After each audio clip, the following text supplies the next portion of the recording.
마가복음 10장 46절부터 52절까지의 말씀 함께 교독하도록 하겠습니다. 네, 제가 먼저 읽겠습니다. 그들이 여리고에 이르렀더니 예수께서 제자들과 허다한 무리와 함께 여리고에서 나가실 때에 디메오의 아들인 맹인 거짓 바디메오가 길가에 앉았다가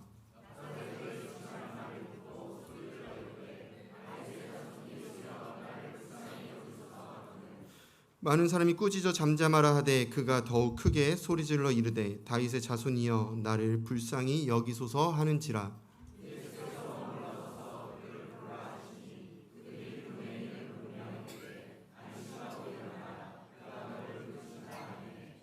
맹인이 겉옷을 내어버리고 뛰어 일어나 예수께 나아오거늘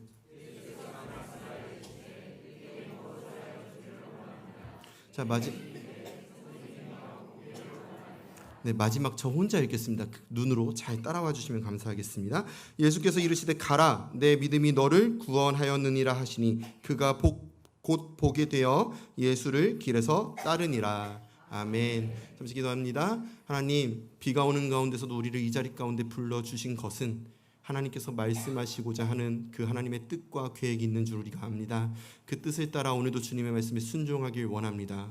우리가 듣겠습니다. 주님, 우리의 마음의 문을 열어주시고 우리에게 들을 귀를 허락하여 주시옵소서. 또 부족한 종이 말씀을 전합니다. 부족한 종의 모습과 허물 덮어주시고 오직 성령 하나님께서 이 시간 우리 성도님들 마음과 또 귀에 또 그들의 삶 속에 말씀하여 주시옵소서. 감사드리며 예수님의 이름으로 기도드렸습니다. 아멘.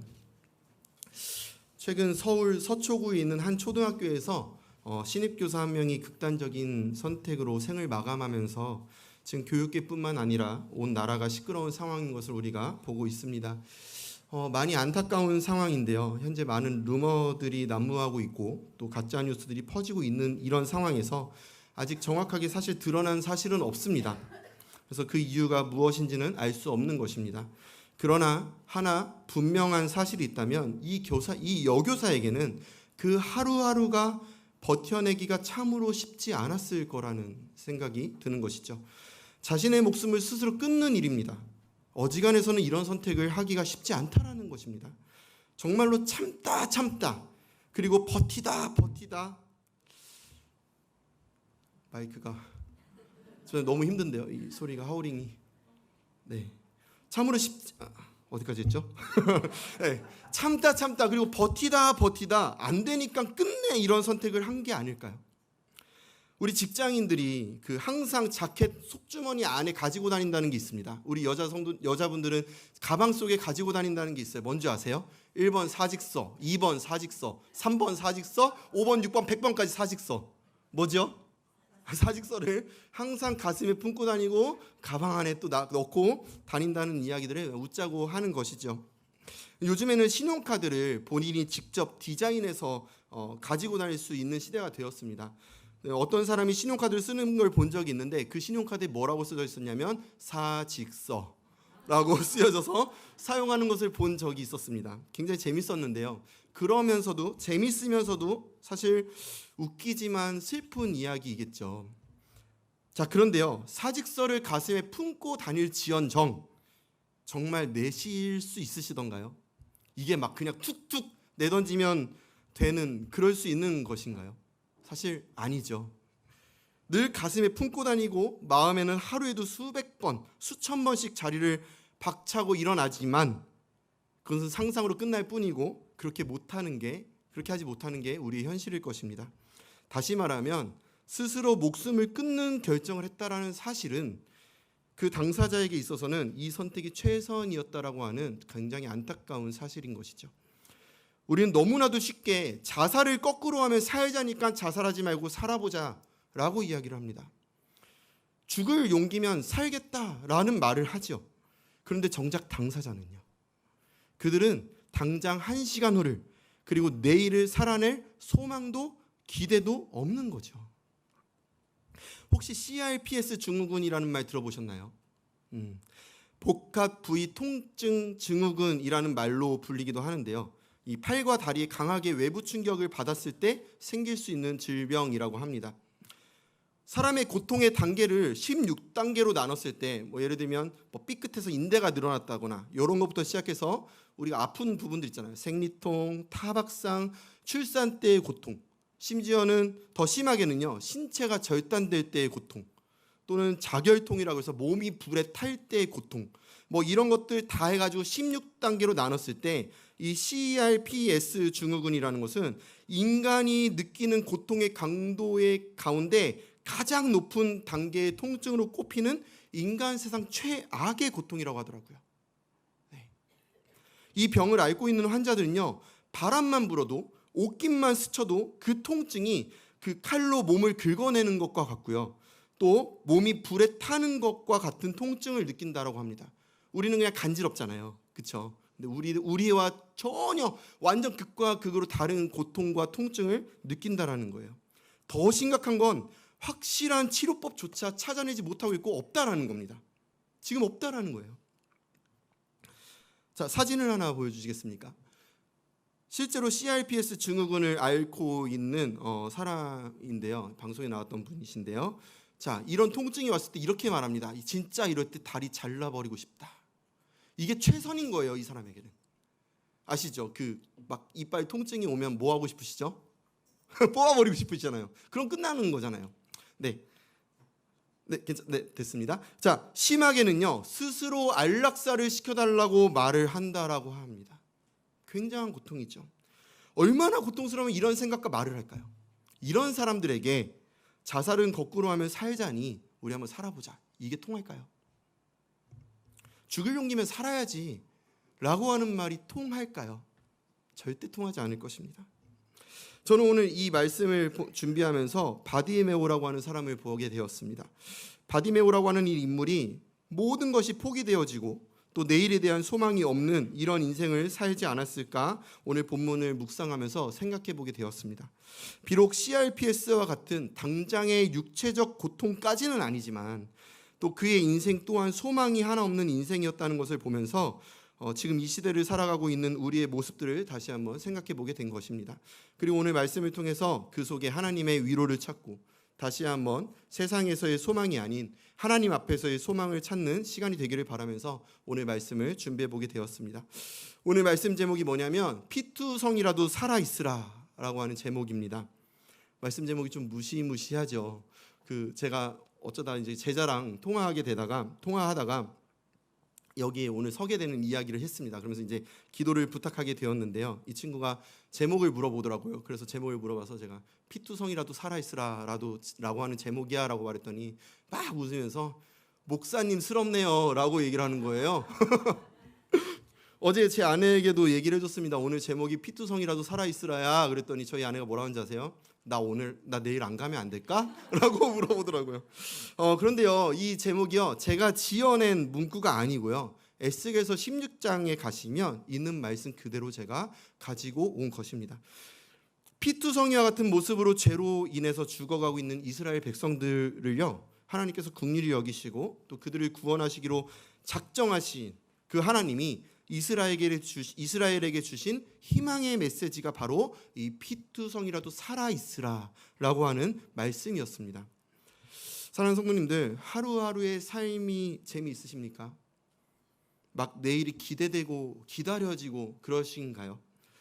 물론 그렇게 살아가는 분들도 분명히 계실 것입니다. 하지만 대부분의 사람들이 M4세대, 즉 연애를 포기하고 결혼을 포기하고 출산을 포기하고 육아를 포기하고 내 집을 사는 것을 포기하고 또 자신의 경력 쌓는 것을 포기하고 심지어 인간관계를 포기하고 자신의 건강과 외모까지 모든 것을 포기하고 산다라는 이 시대 속에 어떤 즐거움에 대한 소망이 있고 기대를 가질 수 있는지 의문이 들기도 합니다. 대부분 어떻게 지내냐고 물어보면 뭐라고 대답하죠? 회사, 집, 회사, 집, 회사, 집. 그렇죠? 이렇게 이야기하죠. 또 우리 자녀들을 키우는 엄마들에게는 물어보면 이렇게 대답합니다. 육아. 참 재미없고 기대가 되지 않는 시간들이라는 것입니다. 오늘 본문의 바디메오가 그런 인생을 살지 않았을까 생각이 되어집니다. M4, 모든 것을 포기하고 살았던 인물, 아니 그렇게 살 수밖에 없던 인물이 바로 바디메오였을 것입니다. 내일에 대한 소망이 없는 인생, 오늘 하루도 버거운 인생, 그런데 죽지 못해서 살아야 하는 인생, 정말 고통스러운 인생이죠. 오늘 저자 마가는 바디메오를 이렇게 소개합니다. 우리 46절을 한번 보실까요? 46절을 보시면 우리 함께 읽겠습니다. 시작. 그들이 여리고에 이르렀더니 예수께서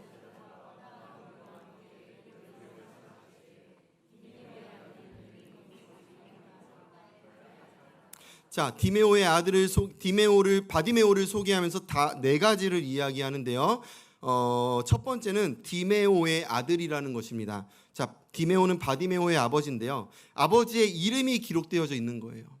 자, 성경에서 아버지의 이름이 기록되어져 있다는 건 어떤 이유인지는 알 수 없지만 모든 사람이 다 알 법한 어느 정도의 유명세가 있는 인물일 때에 보통 아버지의 이름 또는 그 가문의 이름을 가문의 그 뭐 할아버지, 증조할아버지 엘가나의 집안이 그렇게 쫙 드러나잖아요. 그런 것처럼 그렇게 넣게 되거든요. 그러면 유명한 어느 정도 유명세가 있었던 인물이라는 것을 볼 수 있습니다. 그런데 여기 중요한 게 있어요. 무엇으로 유명하냐가 중요하죠. 그렇죠?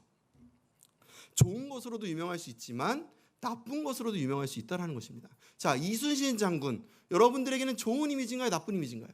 좋은 이미지일 것입니다. 그렇죠? 좋은 것으로 유명하신 분이세요. 자, 배우 안성기 씨. 다들 호불호가 갈리실 수는 있겠지만 대부분의 사람들이 배우 안성기 씨를 굉장히 좋은 이미지로 기억을 하고 있습니다. 자, 혹시 이춘재라는 사람 아시나요? 이춘재. 여러분들에게는 어떤 이미지로 기억이 되십니까? 나쁜 이미지죠. 네. 그런데 어떻죠? 너무 유명한 거예요. 대한민국 사람들은 일단 다 알고 있죠. 이춘재라고 하는 사람을. 이런 것입니다.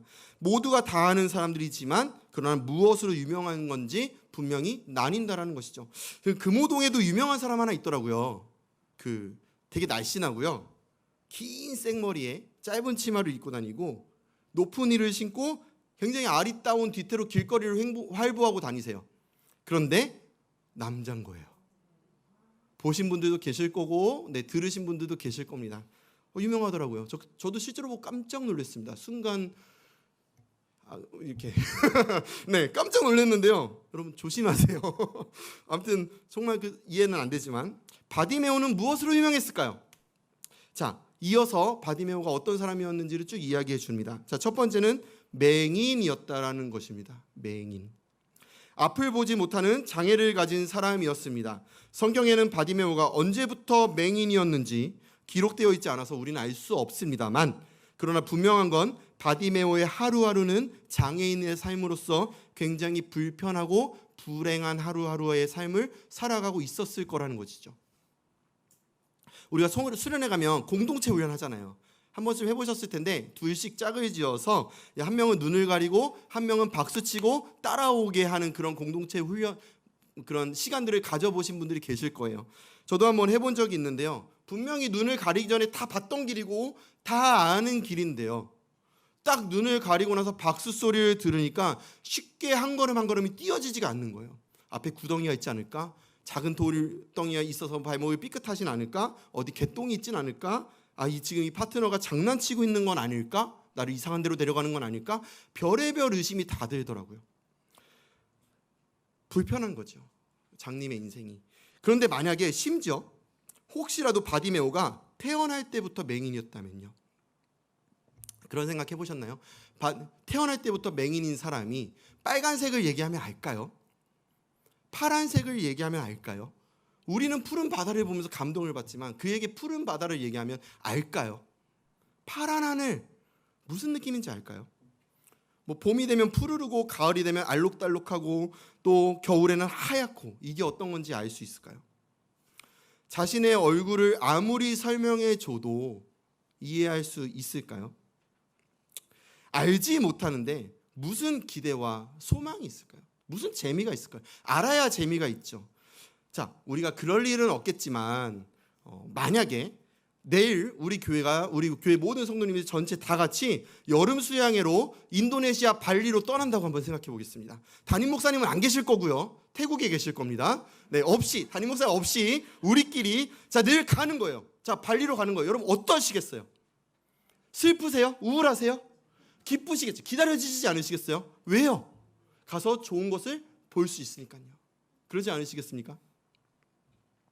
그런데 바디메오는 그게 안 됐다는 거예요. 그런 기대할 게 없다는 것이죠. 모르니까. 인생 자체가 불안한 것입니다. 그런데 바디메오에게 더 절망적인 게 하나 있었습니다. 맹인 다음에 나왔던 단어인데요. 거지였다는 사실입니다. 네. 자, 소경이었기 때문에 당연히 직업을 갖기는 쉽지 않았을 겁니다. 그렇죠? 그런데요, 한번 생각해 봤을 때 만약에 아무리 이가 소경이어도 집이라도 잘 살았으면요. 그럼 살만했겠죠. 사람 부리면 되는 거잖아요. 물 떠와, 밥 차려, 나 어디 데려가줘, 손 업어줘, 어디 끌고 가줘. 사람을 부리면 되는 거잖아요. 당연히 모든 게 불편하겠지만요. 근데 바디메오는 가난하기까지 한 거예요. 사람을 부릴 수 있는 능력이 없고요. 자신을 도와줄 사람이 1도 없는 것입니다. 자신 혼자서 그렇게 살아야 되는 거죠. 맹인인데 거지인 거예요. 최악이죠. 그래서 바디메오의 인생은 길가에 앉아있는 인생이었습니다. 여러분, 길가에 앉아서 뭘 했을까요? 거지이며 맹인이었던 바디메오가. 안 봐도 뻔하죠. 구걸하지 않았을까요? 오늘 하루에 일용할 양식을 위해 구걸했을 것입니다. 만약에 오늘 수입이 좋지 못하면 굶는 거예요. 아니면 배고픈 거예요. 그날 수입을 알 수 없기 때문에 바디메오는 매일이 두려움과 걱정으로 가득했을 것입니다. 우리는 이때 여기서 놀라운 진리를 하나 깨달을 수 있습니다. 사장보다는 직원이 좋다. 그래도 꼬박꼬박 월급이 나오는 게 좋지 않으세요? 사장님은 매 순간 고민하신다고요. 걱정하신다고요. 오늘의 수입 때문에, 이달의 이렇게 성과 때문에. 바디메오는 앞은 안 보이는 거예요. 앞이 보이지 않는 거예요. 또 세상이 어떤 모습인지, 사람들이 아름답다고 말하는 이 세상이 어떤 느낌인지를 전혀 모르고 살아갑니다.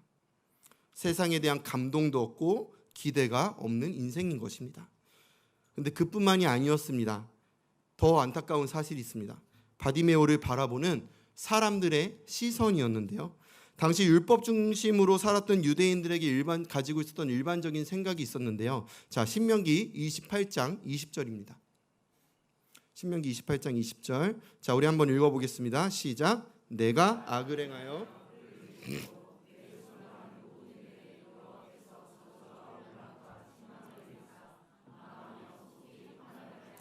자, 지금 여호와 하나님께서 저주를 주시겠다고 말씀하시고 혼란과 책망과 망하게 하며 파멸하게 하실 거라고 말씀하십니다. 그 이유가 뭐죠? 악을 행하였기 때문이라는 거죠. 자, 그 모습이 어떤 모습으로 오냐? 밑에 쭉 있지만, 자, 28절로 넘어가서요.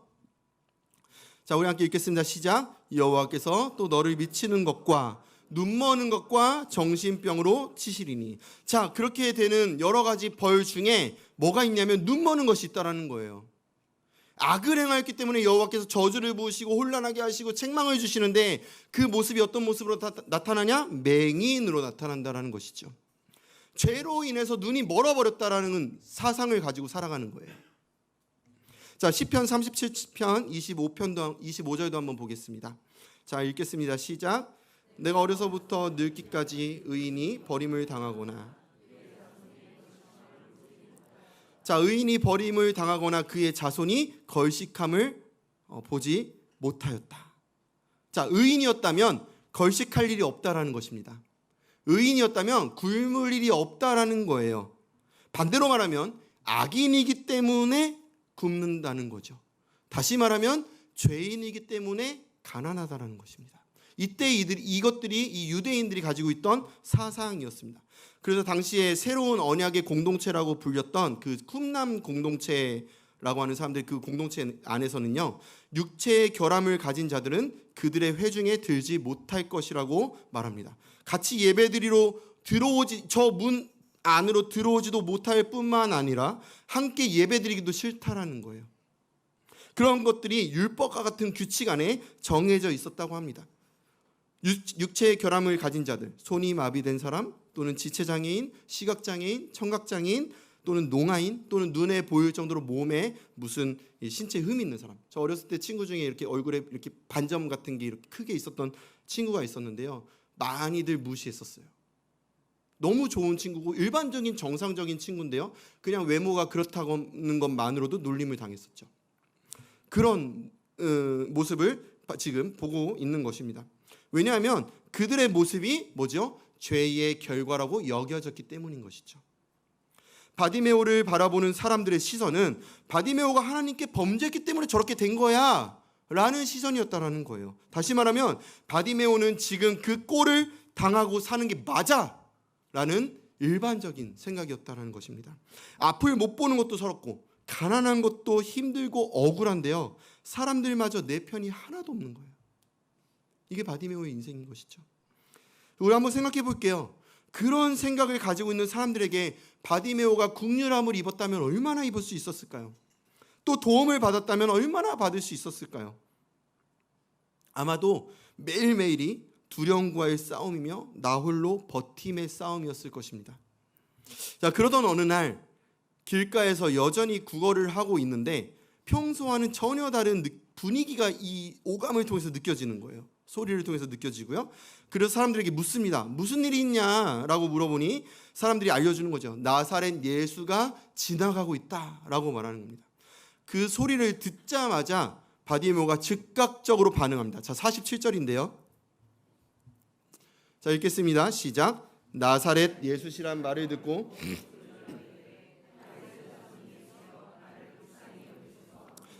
자, 나사렛 예수가 지나가고 있다는 소식을 듣자마자 바디메오에게서 나왔던 즉각적인 반응은 바로 예수를 부르는 것이었습니다. 얼마나 크게 외쳤을까요? 정말 크게 온 목청이 떨어져라 예수님을 불렀을 것입니다. 그런데 사람들이 듣고 나서 오히려 많은 사람들이 바디메오를 꾸짖습니다. 조용히 해, 이 자식아 라고 말하는 거예요. 자, 이 정도 되면요, 사람들이 이렇게 꾸짖을 정도가 되면요, 지금 바디메오의 사회적 위치는요, 깨갱해야 되는 위치인 거죠. 자, 그 자리에 서로 의인이라고 생각하는 사람들이 얼마나 많았을까요? 몸이 멀쩡하고 건강하고 정신적으로 건강한 사람들이 얼마나 많았을까요? 일반적인 상식으로는 지금 바디메오와 같은 이런 존재는요, 우선순위가 맨 마지막이어야 되는 거예요. 아니, 예수를 만날 수조차 없는 우선순위가 되어야 되는 것이죠. 그런데 바디메오는 여기서 멈추지 않습니다. 자, 48절을 보실까요? 바디메오의 행위를 한번 보실게요. 자, 읽겠습니다. 시작. 많은 사람이 꾸짖어 잠잠하라 하되 그가 더욱 크게 소리질러 이르되 다윗의 자손이여 나를 불쌍히 여기소서 하는지라. 자, 앞에서도 목청이 떨어져라 온 힘을 다해 예수님을 불렀을 것입니다. 어디 계신지도 알 수 없고요, 거리가 얼마나 되는지도 알 수 없는 이런 상황에서 예수를 힘있게 부를 수밖에 없었던 바디메오였을 텐데요, 사람들이 말리자마자 오히려 그것보다 더 큰 소리로 아마 자기 인생의 최고의 힘을 다해서 아마 예수님을 불렀을 것이라는 생각이 드는 거죠. 저는 이 장면을 보면서 진짜 막장이다라는 생각이 들었습니다. 바디메오가 목숨을 걸었구나 라고 하는 생각이 들었던 거예요. 자, 우리가 한번 그림을 그려볼게요. 자, 예수님이요, 지금 여리고라고 하는 성으로 들어오셨습니다. 바디메오가 있는 곳이 여리고성이죠. 들어오셨어요. 자, 원래 지금 예수님은요, 예루살렘을 향해 가고 계시던 길이었거든요. 자, 다음 장이 11장인데요. 그 우리가 잘 알고 있는 예수님의 마지막 예루살렘 입성의 장면이 이어지는 것입니다. 자, 예수님의 마지막 입성에는 뭐가 있죠? 우리가 잘 알고 있는 것처럼 십자가의 사건이 있죠. 자, 예수님은 이제 자신의 사명의 끝인 그 십자가를 향해서 가시기 위해 지리적으로 반드시 지나야만 했던 여리고를 지나가고 계시는 건데요, 이거는 예수님의 입장이고요, 그렇죠? 십자가를 지러 가시는 그 길 가고 계신 이 길은 예수님의 입장이신 거고요, 지금 예수님을 따르는 수많은 사람들은요, 어떤 기대와 소망을 가지고 예수님을 따라가고 있을까요? 또 뭔가 예수님이 보여주실 기사와 이적을 바라면서 예수님을 따라가고 있지는 않았을까요? 그게 당연한 거겠죠. 제자들도 얼마나 철이 없었어요. 제자들도요, 예수님이 자신은 죽고 다시 살아나게 될 것이다 라고 말씀하시는 그 순간에도 자기네들끼리 뭘로 싸우죠? 천국에서 누가 큰 자입니까? 라는 걸로 싸우죠. 제자들도 이러는데 사람들은 어떻겠습니까? 예수님의 그 가시는 길을 이 기사와 이적을 바라면서 따라가고 있었을 것입니다. 그러니까 지금 이 사람들도 다급한 거예요. 자신의 삶에 있어서 예수님을 통한 기적이 일어나길 바라면서 따라가는 거니까요. 한 명 1대1 상담을 하는 게 아니잖아요. 내가 돼야 되는 거예요. 그 주인공이 내가 돼야 되는 거죠. 그런데 지금 그런 기대를 가지고 있는 모든 사람들 앞에서 그들 사이에서 걸어가고 계신 예수님의 발걸음을 바디메오가 멈춰서게 한 거예요. 장님 바디메오가요. 거지 바디메오가요. 부정한 자가요. 자, 만약에 우리나라 대통령이요, 그런 일이 있을지 없을지는 모르겠지만 우리나라 대통령이 의정부에 방문했다고 한번 생각해 볼게요. 자, 의정부에 방문했을 때 저 멀리서 누가 대통령을 부르면서 있는 힘껏 달려오는 거예요. 달려오면서 그 대통령의 발걸음을 멈추게 하는 거죠. 자, 알고 봤더니 의정부 시장이더라고요. 자, 그러면 경호원들의 행동이 어떨까요?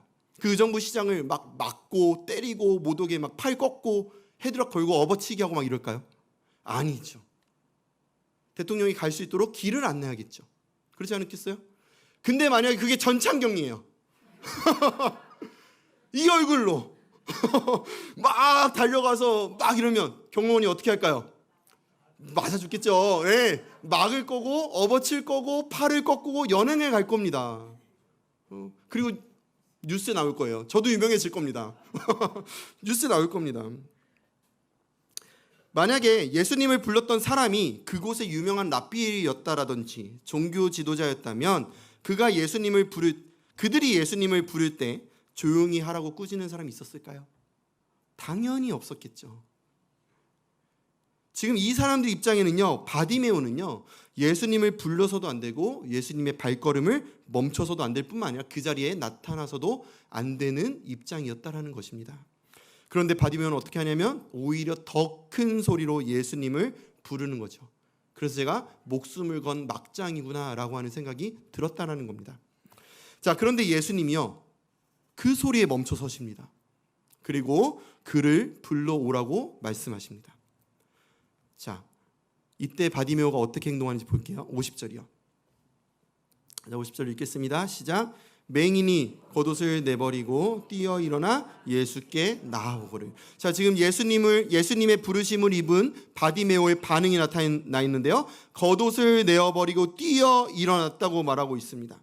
겉옷을 내어버렸다고 말하고 있는 거예요. 자, 일교차가 심한 팔레스타인 지역에서는요, 이 겉옷은 대부분의 사람들이 다 입고 있는 옷인데요, 이 겉옷을 저녁에는요 이불처럼도 사용하기도 했던 옷입니다. 팔레스타인 지역의 그 일교차는 너무나 크거든요. 낮에는 덥고 우리가 마치 하루 전과 후 폭염과 그 폭우의 문자를 받았던 것처럼 여기는 하루가 다르게 온도가 달라지는데요. 자, 그러면 길에서 거지 생활을 하고 있는 이 바디메오에게는요, 이 옷은요 생명과 같은 옷이에요. 이걸 입고 있어야 저녁에 안 얼어 죽는다는 거예요.